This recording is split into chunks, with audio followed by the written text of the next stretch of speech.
গুরুত্বপূর্ণ অনুষ্ঠানে স্বাগত। আজ রাত 2টায় তোমাদের জীবনে একটা বড় ধামাকা হতে চলেছে। বন্ধুরা, জীবনের একটা নতুন অধ্যায় শুরু হতে যাচ্ছে। তোমাদের কুণ্ডলিতে এমন একটা অদ্ভুত ঘটনা ঘটতে যাচ্ছে যা দেখে গুরুজি পর্যন্ত বিস্ময়ে পড়েছেন। বন্ধুরা, দাদা গুরুয়ের ভবিষ্যৎবাণী আজ পর্যন্ত কখনো ভুল হয়নি। তোমাদের জীবনে এই মুহূর্তে যা ঘটতে যাচ্ছে সেটা একদম সাধারণ কোনো ঘটনা নয়। আর তুমি যদি এই ভিডিওটা এড়িয়ে যাও তাহলে নিজেকে মূর্খ প্রমাণ করছো। আজ এই ভিডিওটা এড়াবে শুধু মূর্খই কেউ করবে। কারণ বন্ধু দেখো, জীবন একটা বড় কথা। যদি ঘটনা সাধারণ হতো তাহলে আমি এত কথা বলতাম না। কিন্তু তোমার কুণ্ডলিতে এই সময় রাহু আর শনির মিলনে যে পরিস্থিতি তৈরি হয়েছে সেটা একদম সাধারণ নয়। হয় তোমার বাড়িতে কেউ তোমার সঙ্গ ছেড়ে যাবে, বা তোমাকে এমন সুখবর আসবে যে পরিবারের মধ্যে উৎসবের মেজাজ তৈরি হবে। অর্থাৎ বন্ধু, তোমার ভাগ্যের রেখা দেখলে এই দুয়ের মধ্যে যে কোনো একটা ঘটনা আগামী 24 ঘন্টার মধ্যে তোমার জীবনে ঘটবেই। এটা কেউ থামাতে পারবে না, এমনকি ঈশ্বরও। এটা কেন না আসুক, কিন্তু আজকের এই ঘটনা আপনার জীবনে ঘটতে বাধা দিতে কেউ পারবে না। দেখুন, আমি ভয় দেখাচ্ছি না। আমার কাজ শুধু এটুকুই যে আমি আপনাকে সময় মতো সতর্ক করে দিতে চাই যাতে আপনি আসন্ন সময়টাকে ভালোভাবে উপভোগ করতে পারেন। এক একটা সতর্কতা আমি আপনাকে বিস্তারিত বলবো, কেউ আপনাকে এটা বলবে না। বন্ধুরা দেখুন, মানুষ বড় বড় জ্যোতিষীদের কাছে যায়, বড় বড় পণ্ডিতদের কাছে যায় তাদের কুণ্ডলী দেখাতে, কিন্তু আমরা আপনার কুণ্ডলী একদম ফ্রি দেখে আপনার ভবিষ্যতের ফল বলছি। বন্ধু দেখো, আমাদের উদ্দেশ্য শুধু এটুকুই যে আমাদের দাদাগুরু শুধুমাত্র আপনাদের সেবা করেন। তাই এই সেবার বদলে আপনি সবাই এই ছোট্ট ভিডিওটা লাইক করে দিন আর কমেন্ট বক্সে ওম বাগেশ্বর ধাম সরকার নমো অবশ্যই লিখবেন। এবার বন্ধুরা দেখুন, সামনে আপনার জীবনে একটা নতুন দরজা খুলবে। ওই দরজার মাধ্যমে আপনার জীবনে দুটো ঘটনা আসবে, একটা ইতিবাচক আর একটা নেগেটিভ। দুই ঘটনাতেই আপনাকে নিজের মনের অবস্থা পুরোপুরি স্থির রাখতে হবে। কোনো কিছুর উপর বেশি চাপ নিতে হবে না, নিজের উপর কোনো কিছুর প্রভাব বেশি পড়তে দিতেও হবে না। কারণ বন্ধুরা দেখো, ভাগ্য কখনোই বদলাতে পারে। কেউ যদি জীবনে একটু পরিশ্রম করে কিছু কর্ম ঠিকঠাক করে নেয় তাহলে তার জীবন অনেক ভালো হতে পারে। এটা তো তোমরা সবাই জানো। কিন্তু অনেক সময় অজান্তে যখন আমরা কিছু ভালো কাজ করতে যাই তখন আমাদের থেকে কিছু খারাপ কাজ হয়ে যায়, আর তার শাস্তি কখনো কখনো আমাদের না, আমাদের সন্তানদের আর পরিবারের উপর পড়ে। অর্থাৎ ধরো তুমি অজান্তে কোনো ভুল কাজ করে ফেলেছো, কাউকে সাহায্য করার বদলে কাউকে কষ্ট দিয়ে ফেলেছো, তাহলে তোমাকে বন্ধুরা অবশ্যই শাস্তি দেবে। ধরো তোমার কোনো সন্তান আছে, সে কোনো পরীক্ষায় অনেক পরিশ্রম করেছে, তারপরেও যদি সে ফেল করে তাহলে এর সোজা মানে হলো কখনো কখনো বাবা মায়ের কাজের ফলও সন্তানরা ভোগ করে, বাচ্চাদের ওই ফল পেতে হয়। আর বন্ধুরা বললে তুমি এখন অনেক বেশি চিন্তিত কেন কেন চিন্তা করছো? কারণ জীবনে কিছু নতুন কিছু হচ্ছে না। তোমার বাড়িতে প্রতিদিন ঝামেলা হচ্ছে, বিবাদ হচ্ছে, পরিবারের মানুষরা একে অপরের সাথে কথা বলছে না, যার ফলে পরিস্থিতি অনেক খারাপ হয়ে গেছে। এমন সময় তোমাকে ঠান্ডা মাথায় চিন্তা করে কাজ করতে হবে, এবং সবচেয়ে আগে আপনার একটা মাত্র উদ্দেশ্য থাকা উচিত, সেটা হলো পরিবারের সবাই মিলে ভালোবাসা ভরা একটা পরিবেশ গড়ে তোলা। দেখুন বন্ধুদের, চেষ্টা যারা করে তারা সবসময়ই সফল হয়, এতটাই বুঝে নিন। কিন্তু কখনো কখনো চেষ্টা করার পরেও ভাগ্য সঙ্গে না দিলে তখন সেটা ঈশ্বরের ইচ্ছা মেনে ছেড়ে দেওয়াই সবচেয়ে ভালো। আর এটা একজন বুদ্ধিমান মানুষই বুঝতে পারে।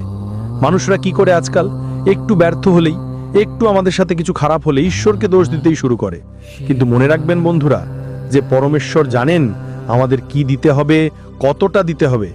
কারণ যখন আমাদের ঠিক সময় ঠিক জিনিসগুলো পাবো তখন সেটা থেকে এক আলাদা ধরনের আনন্দ পাবো। কারণ কেউ কখনো সময়ের আগে বা ভাগ্যের চাইতে বেশি কিছু পায়নি, আর পাবেও না। তাই এই কথা তোমরা তোমাদের জীবনে মানো। আজকাল মানুষ জ্বলে যায় নিজেদের প্রতিবেশীর উন্নতি দেখে, আত্মীয় স্বজনের সাফল্য দেখে। কেউ যদি সফল হওয়ার পথে চলে তাহলে আমাদের নিজেদেরই জ্বলে ওঠে।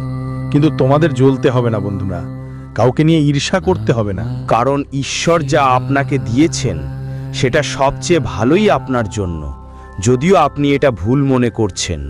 দেখুন বন্ধু, জীবনে কখনো কখনো এমন হয় যে আমাদের জীবনে চমক ঘটে, যে জিনিসের কথা আমরা ভাবি না সেটাই হঠাৎ আমাদের জীবনে ভালো ঘটনা হয়ে আসে। তখন আমরা ঈশ্বরকে ধন্যবাদ জানাই না, কিন্তু একটু কিছু খারাপ হলে, একটু কিছু ভুল হলে আমরা ঈশ্বরকে দোষ দিতে শুরু করি। এটা আপনার সবচেয়ে খারাপ অভ্যাস। এই অভ্যাসটা যত দ্রুত সম্ভব ঠিক করুন। বন্ধু দেখুন, যখন জল নোংরা হয় তখন আমরা ওই জলটা ছেঁকে নিয়ে আবার সেই জলকে পানীয় করে ফেলি। ঠিক একইভাবে যদি আমাদের জীবনে কিছু ভুল বা খারাপ কাজ হয়ে থাকে, আমরা সেগুলোকে ভালো কাজের মতো ছেঁকে নিয়ে ঠিক করার চেষ্টা করতে পারি। আর বন্ধুদের দেখো, আমি তোমাদের একটা কথা বলবো, 4, 8 আর 12টা ভেনু মকরের ভর। যদি এখানে গুরু গ্রহ বা কেতু গ্রহ বসে যায় তাহলে মানুষের মন খুবই কষ্ট পায় আর মকের ইচ্ছা জাগে। সে ধর্ম ও আধ্যাত্মিকতার পথ ধরে চলে আর তার কাছে টাকা জমে না। বন্ধুদের ভালো করে খেয়াল করো, যদি তোমার কুণ্ডলীর 4, 8 বা 10, 12 নম্বর ঘরে যদি গুরু বা কেতু থাকে তাহলে আপনার জীবনে বন্ধুদের কারণে অনেক ঝামেলা হবে, আপনার মনের ভাবনা একদম আলাদা ধরনের হবে, অনেক নেতিবাচক চিন্তা আসবে, নানা রকম পরিবর্তন আপনার জীবনে দেখতে পাবেন আর আপনার অনেক টাকা বিভিন্ন কাজে খরচ হবে। ধর্মীয় কাজে আপনার খুব বেশি মনোযোগ এবং বৃদ্ধি হবে। অর্থাৎ বন্ধুদের মতে প্রতিটি বিষয়ের দুইটা দিক থাকে। আপনার জীবনে যদি এই 2 গ্রহ একই ঘরে থাকে তাহলে একদিকে আপনি পুণ্যের লাভ পাবেন, আবার মনও অনেক চিন্তাগ্রস্ত থাকবে। তাই দুটোই থাকবে। তোমরা বন্ধুদের সংগঠিতভাবে নিয়ে চলতে হবে। সাথে বলেই দিচ্ছি, কারোর আত্মার ওপর গভীর আঘাত করো না, কারণ পরমেশ্বর নিজে তার পক্ষ এসে দাঁড়াতে পারেন। অর্থাৎ এই কথা তোমার শত্রুদের জন্য বলছি। তোমাদের শত্রুরা এই সময় তোমার জন্য অনেক ষড়যন্ত্র করছে। তোমার হৃদয়ে আঘাত দেয় তারা কোনো কসরত ছাড়ছে না। কখনো এসে তোমার বাড়ি ভেঙে দেয়, কখনো এসে তোমার সুখ ছিনিয়ে নেয়, আবার কখনো এসে তোমার ওপর টোনাটনি চালায়। বন্ধুদের খেয়াল রাখো, যদি তোমাদের সাথে হনুমানের শক্তি থাকে তাহলে কেউ তোমাদের কিছু করতে পারবে না। আপনার মন ভাঙতে হবেন না, কারণ দেখুন আপনি আগেও অনেক কষ্ট পেয়েছেন, ছোট ছোট জিনিসের জন্য মন খারাপ করেছেন, অনেক ব্যাপারে নিজের ইচ্ছা ত্যাগ করেছেন। কিন্তু আপনার জীবন তো আপনারই, আপনারও ইচ্ছে আছে, আপনারও সুখ আছে। শেষ পর্যন্ত আপনি কতদিন মন খারাপ করবেন? তাই শত্রুদের পাল্টা জবাব আপনি ভবিষ্যতে দেবেন। দেখুন বন্ধু, কেউ আপনার সাথে খারাপ ব্যবহার করলে আপনারও তার সাথে খারাপ করবেন না, কারণ আপনার সময়, আপনার কাজ আর ঈশ্বর আপনার হয়ে জবাব দেবেন। জীবনে একটা জিনিস সব সময় নিশ্চিন্ত হয়ে করুন, ভালো কাজ করো, কারণ ভালো কাজে ফল সব সময় ভালোই হয়। অনেক সময় মানুষ তাদের ভাগ্যকে দোষ দেয়, তাদের কিসমতকে দোষ দেয়, কিন্তু কেউ দেখে না যে আমি আমার কাজগুলো কেমন করেছি। বন্ধুরা, মাথায় রাখবেন যে মানুষের কাজ তার নিজের হাতে থাকে, ভাগ্য আর কিসমতের কথা অনেক পরে আসে। কিন্তু যদি প্রথমেই নিজের কাজ বদলে নাও তাহলে অনেক এগিয়ে যাবে। বন্ধুরা দেখো, গুরুজি বলছেন যে আসন্ন সময়ে তোমাদের জীবনে দারুণ একটি সুখবর আসছে। সেই সুখবর তোমার পথ দেখছে তো সেই পথে চলার যা সবচেয়ে গুরুত্বপূর্ণ কাজটা আমি বলবো, প্রথমেই তোমাদের সেই সব মানুষের টাকা পরিশোধ করতে হবে যারা তোমাদের কাছ থেকে ধার নিয়েছে বা যাদের কাছ থেকে তোমরা ধার নিয়েছো। তো বন্ধুরা, মনে রাখবে যে এখনই সবার হিসাব মিটিয়ে ফেলতে হবে, কারণ দেখো সামনে সময়ে পরিস্থিতি বদলাবে আর তখন তোমাদের একদমই কোনো আফসোস হবে না যে আগের সময়ের হিসাব মিটিয়ে নাওনি। কারণ ভবিষ্যতে তোমাদের জীবনে অনেক কিছু ইতিবাচক হবে আর সেই সময় তোমাদের অনেক সমস্যাও হবে। কেন? কারণ বন্ধু, তুমি সময় মতো সঠিক সিদ্ধান্ত নিতে পারবে না। যেখানে তোমার সিদ্ধান্ত নেওয়ার দরকার হবে সেখানেই পুরনো সমস্যা বারবার তোমাকে বিরক্ত করবে। তাই খেয়াল রাখবে, বেশি চাপ নিতে হবে না, বেশি স্ট্রেস নিতে হবে না, কোনো কিছু নিয়ে বেশি চিন্তা করতে হবে না। দেখো, সামনের সময় সবচেয়ে আগে তোমার পরিবারকে সুখী রাখতে হবে, কারণ পরিবার সুখী থাকবে তো তোমার মধ্যে আরও ইতিবাচক শক্তি জাগ্রত হবে। আজকাল সবাই চায় তার পরিবার হাসি খুশি, সমৃদ্ধ, ফুলে ফেপে উঠুক। তুমি খেয়াল রাখো, সব কিন্তু ঠিক হয়ে যাবে। সবকিছু তোমার পক্ষ নিয়ে আসবেই, কিন্তু কোথাও আপনাকে মানতে হবে আর একদিকে আপনার যে স্বপ্ন সেটা পূরণ করার ব্যাপারে মন দিতে হবে। কারণ স্বপ্ন পূরণের দিকে মন দিলে আপনার নিজেরাও আপনাকে ছেড়ে যেত না, আর আপনি যদি জীবনেই কিছু না করেন তাহলে আপনার নিজেরাও আপনার থেকে দূরে সরে যাবে। ঘরে বৌমা মেয়েদের সম্মান করতে হবে, প্রথমেই এটা মনে রাখবেন। আর বন্ধুদের, যদি চান ঘরেই শান্তি সুখ বজায় থাকুক, কোনো ঝগড়া না হয়, সবাই প্রেমে থাকুক, তাহলে আমি একটা ছোট্ট উপায় বলি। প্রতিটি অমাবস্যার দিনে বাড়ি ভালোভাবে পরিষ্কার পরিচ্ছন্ন করতে হবে এবং বাড়িতে একদমই অপ্রয়োজনীয় জিনিস রাখতে হবে না। অর্থাৎ যে কোনো আবর্জনা বা ফালতু জিনিস বাড়ির বাইরে বের করে দিতে হবে, কারণ অনেক সময় এই জিনিসগুলোই বাড়িতে নেতিবাচক শক্তি টানে। অনেকেই জিজ্ঞেস করে যে গুরুজি, বাড়িতে খুব বেশি জিনিস এলোমেলো অবস্থায় পড়ে থাকে, পরিবারের সবাই ভালোভাবে কথা বলে না, একসাথে বসে খায় না, আর মন সব সময় খারাপ থাকে। তখন মাঝে মাঝে বাড়ি পরিষ্কার করা খুব জরুরি, কারণ অজান্তেই আমাদের বাড়ি বুটে ফুটে জিনিসপত্র অনেক সময় আমাদের বাড়ির শান্তি আর বাস্তুশাস্ত্রে বড় প্রভাব ফেলে। তাই দেখুন, কাঁচা লচ্ছি একটু ছড়িয়ে দিয়ে অমাবস্যার দিনে বাড়িতে 5টা আগরবাতি জ্বালান, তারপর 5টা আগরবাতি জ্বালানোর পরে আপনার পিতৃপুরুষ আর পরিবারের দেবদেবীদের কাছে প্রার্থনা করুন যাতে আমাদের বাড়ির সব কষ্ট আর সমস্যাগুলো দ্রুত দূর হয়ে যায়। তো বন্ধুরা, পরের অমাবস্যায় এই উপায়টা অবশ্যই করবেন। অমাবস্যার সময় এই কাজটা ভুলবেন না। যদি কোনো ধরনের সমস্যা থাকে তো অবশ্যই কমেন্ট বক্সে লিখে আমাদের জানাতে ভুলবেন না। আর একটা কথা মনে রাখবেন বন্ধুদের, আমরা যেটা করি, কিছু কিছু মানুষ আমাদের যখন খাবারের জন্য ডাকে, আমরা তো সরাসরি ওদের বাড়িতে চলে যাই। আমাদের ভাবনা হয়, ওরে বাবা, ও তো আমাদের নিজের মানুষ, সে তো ভালোবাসা দিয়ে খেতে ডাকছে, তো আমরা চলে যাই। কিন্তু আমাদের শাস্ত্রে লেখা আছে যে 5 ধরনের মানুষের বাড়িতে আমরা ভুলেও খাবার খেতে যাব না। সেই 5 ধরনের মানুষের বাড়ির খাবারের কথা আমি আপনাদের বলবো। জীবনে ভাগ্য ভালো রাখতে চাইলে খেয়াল রাখবেন, আপনি যেখানে খেতে যাবেন সেখানে এই জিনিসগুলো মাথায় রাখবেন। প্রথমত, কোনো অসুস্থ মানুষের বাড়ির খাবার খাওয়া উচিত না। সবচেয়ে গুরুত্বপূর্ণ কথা বন্ধুদের, যদি কারো বাড়িতে কেউ অসুস্থ থাকে তাহলে সেখানে কখনো খাবার না খাওয়া ভালো, কারণ সেখানে নেতিবাচক শক্তি থাকে, নেতিবাচক পরিবেশ থাকে যা খাবারে মিশে যায়। এজন্য অনেক সময় আমরা নিজে অসুস্থ হয়ে পড়তে পারি।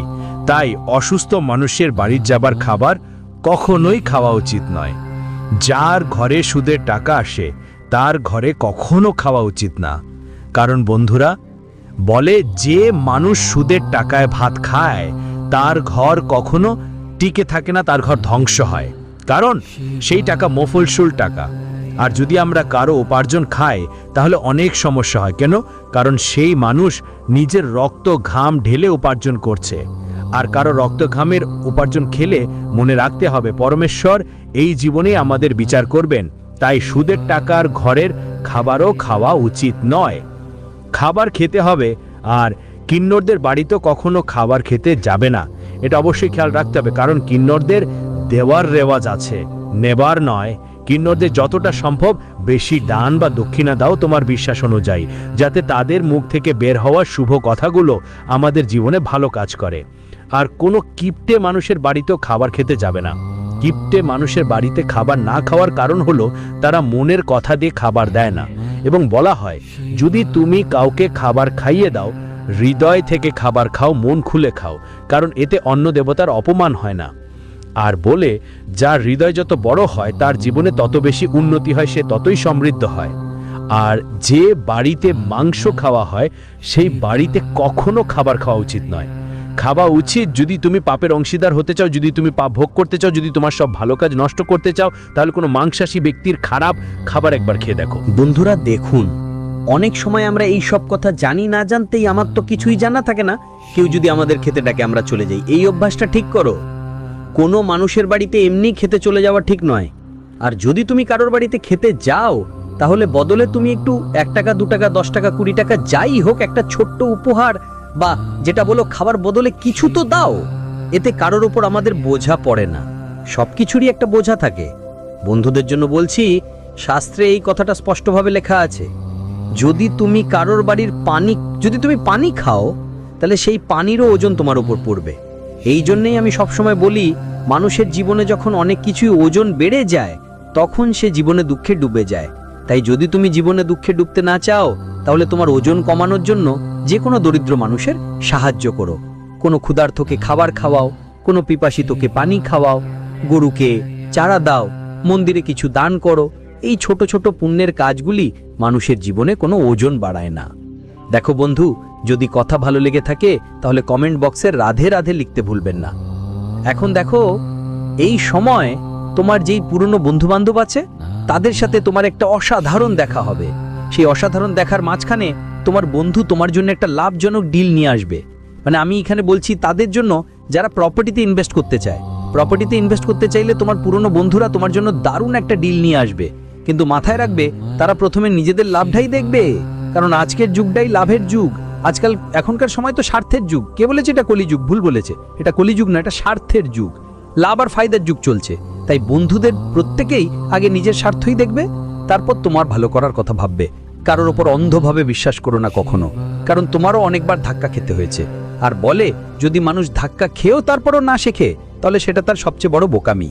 সাথে সাথে বন্ধুদের জানাই, এখন তোমরা সবাই তোমাদের সম্পর্কগুলো ভালোভাবে ঠিক করে নিয়ে যাও। সম্পর্ক নষ্ট করার কোনো চেষ্টা করবেন না। কেউ যদি আপনার জন্য ভালো বা মন্দ কিছু বলেও আপনি তার পাল্টা জবাব দেবেন না।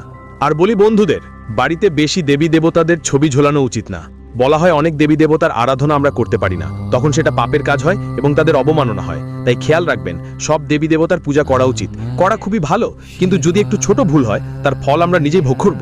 বন্ধুরা দেখো, এখন তোমরা ভোলেনাথের বেশি বেশি আরাধনা করো আর বাজরং বানেরও বেশি বেশি পাঠ করো। এতে তোমাদের জীবনে অনেক ভালো ইতিবাচকতা আসবে। সবাইকে অনেক অনেক ধন্যবাদ।